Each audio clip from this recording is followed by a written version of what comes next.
Sabayan kayo mga Kuya Dens. Tayo tayo ng ano, tayo tayo ng Kuya Dens Riders Club.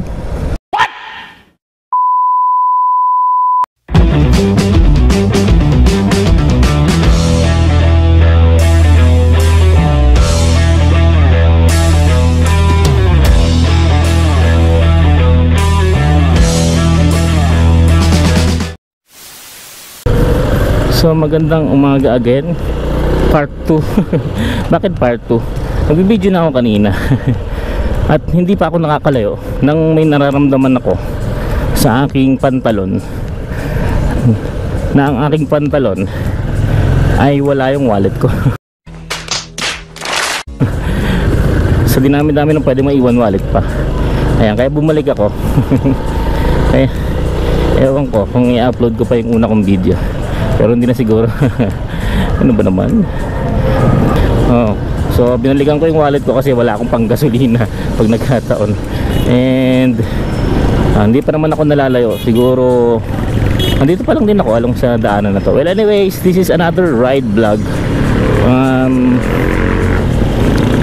from Bikutan to Parañaque, no? Na tatrabaho tayo sa Parañaque ngayon.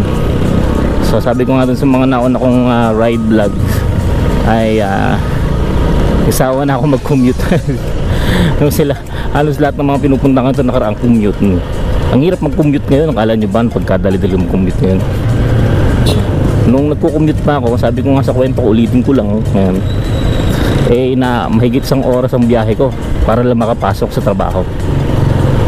Ngayon na nagra-ride ulit tayo, balik na tayo sa tinatawag nating ride vlog, ay nakukonsumo ko lang ng matagal na yung more than 30 minutes, no, papunta sa trabaho.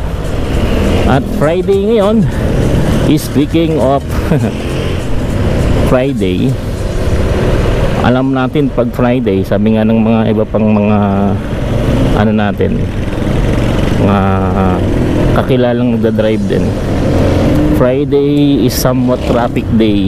Heavy traffic rather. Sinabi kasi natin traffic, ito yung daloy ng sakyan, ng tao, yan. Again ha, pag sinabi natin traffic, daloy ng sasakyan, daloy ng tao.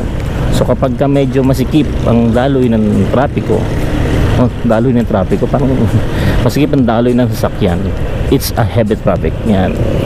So heavy traffic, yan, yun yung term na ginagamit natin sa mga Pilipino. Labilan, sumisingit ito si kuya, na matraffic, heavy traffic in a more technical way. Okay, tam. Sabi na eh. Welcome to ang tawag ito, Pae, area ng Pae ito. And then tingnan nyo, Friday nga. Hindi ako nagkamali. So anyways, nung nakaraang vlog natin na same way tayo, yung naabutan tayo ng ulan, I think this is vlog number ride vlog number 2 with the Honda 110 CX Alpha. Ito si Quattro, ang pangalan niya ay Quattro. Medyo maluwag-luwag pa yata nun eh. Tingnan nyo naman ngayon. Ayan, di ba? Ang tawag dyan, masikip na daloy ng trapiko. Pasok tayo dito, sama tayo sa mga kapwa natin riders, pero may lulusutan ba? Ito lang naman yung kalbaryo ko pag ako nagmumotor dito sa area na to, same. So kung nakita nyo rin yung mga nauna kong vlog, ito, papasok, pauwi, medyo dito ako nagkakaroon ng problema kasi traffic talaga. Yun nyo naman. Anyways, tawag dito, pag nakalagpas naman na tayo dito, makakahinga na tayo ng maluwag. A few inches later.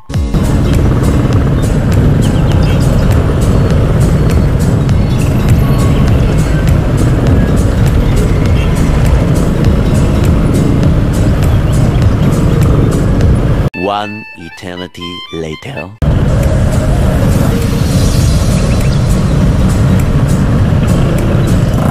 So much later that the old narrator got tired of waiting and they had to hire a new one. So ayan nga, nakalabas na tayo ng Bikutan. sa roundabout doon or sa ikot doon. Pero eto naman ang sumulubong sa atin, si SM Bikutan. Sabi sa inyo Friday. Hustle day. Imagine niyo nila kung kukumute ako today,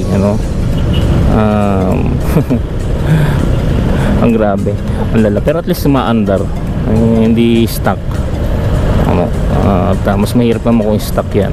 Anyways, nandito tayo sa SM Bikutan, going better living. Kasi nga shortcut tayo doon sa daanan kung saan ang mga pangalan na daanan ay bansa. At tatagos tayo papuntang Sukat Road, so Bali 1, kung saan nakalagay yung munisipyo ng Parañaque. So ito, dahan-dahan natin binabagtas ang daanan na to. Yung nakita ko kanina, member pa naman din ng kasi naka-best siya member ng isang riding community. Alam ko respetadong riding community yun at meron siyang nakalagay na mini driving light sa likod, palikod, as in palikod. Siguro kung kasi inuwanan ko ng video kanina I don't think na legal yun I think it's illegal to put a mini driving light, especially ang lakas nun patalikod.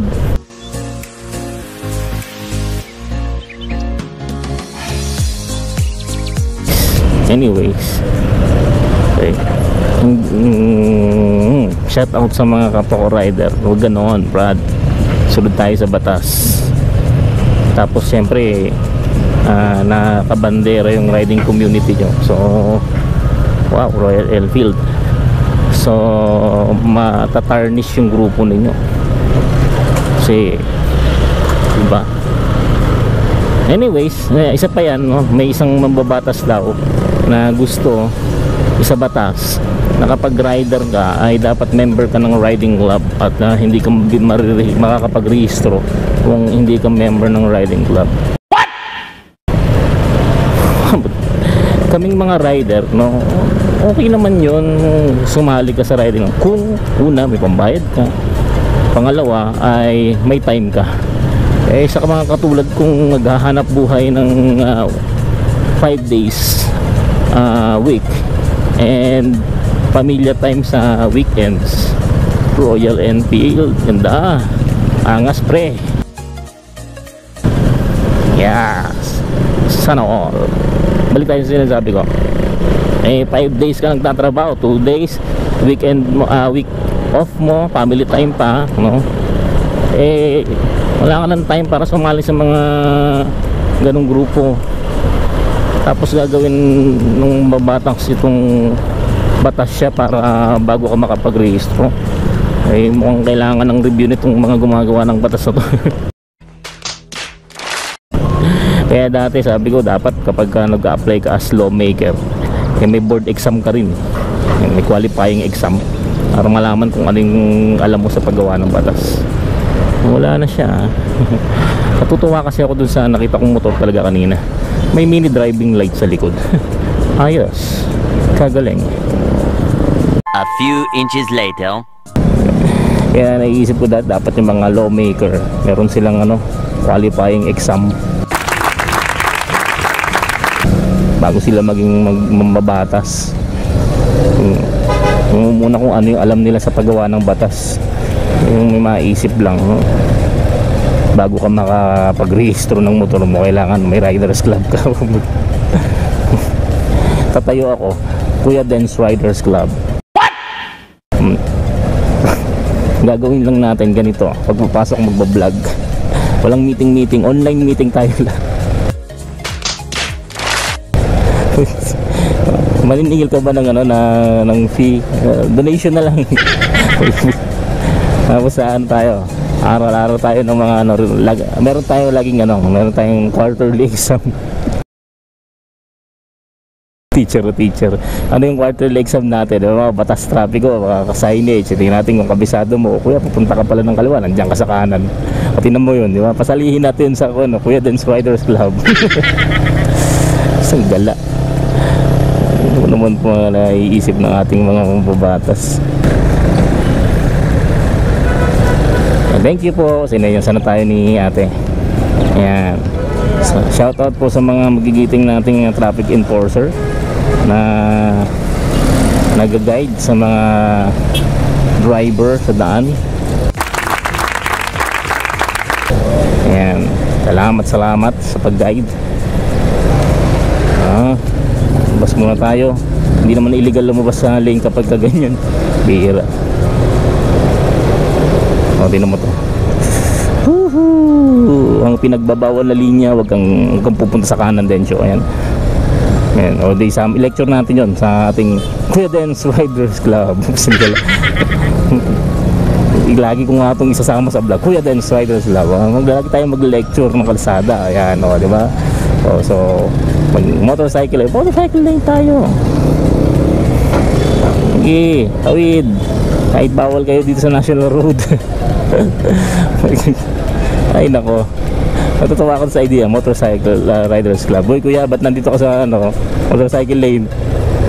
Tinan mo nung sa bicycle lane kuya. Balikan sa linya mo. Tuwa ako sa idea. Ayan, natin.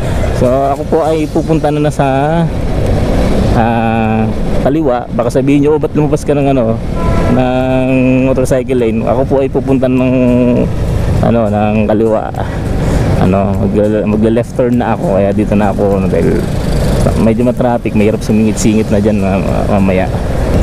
Anyways, andito na tayo sa ating batuhin. Ganda ng tutunguhan, siguro maputol ko na yung video ko dito. At salamat sa pagsama nyo sa akin. Tuluyan natin yung Kuya Dance Riders Club. Kung gusto na mga mababatas, hindi ako sasali, magtatayo ako sa sarili ko. What? Ay nako, halaga naman. Tayo, liliko na tayo. Lapit na. You know the drill, mga ka-Kuya Dance. Like and subscribe sa mga hindi pa nakasubscribe. Like our videos para sa mga nanonood natin, and pakishare para dumami tayo mga ka-Kuya Dance Riders Club. Ay talaga naman, buhay. Ganito na lang tayo, maging masaya sa ating mga bagay-bagay. This is Kuya Dance signing off. Ayan. Sign off na tayo kasi malapit na ako. Ay salamat, nakarating din. Pambira kasing wallet yan.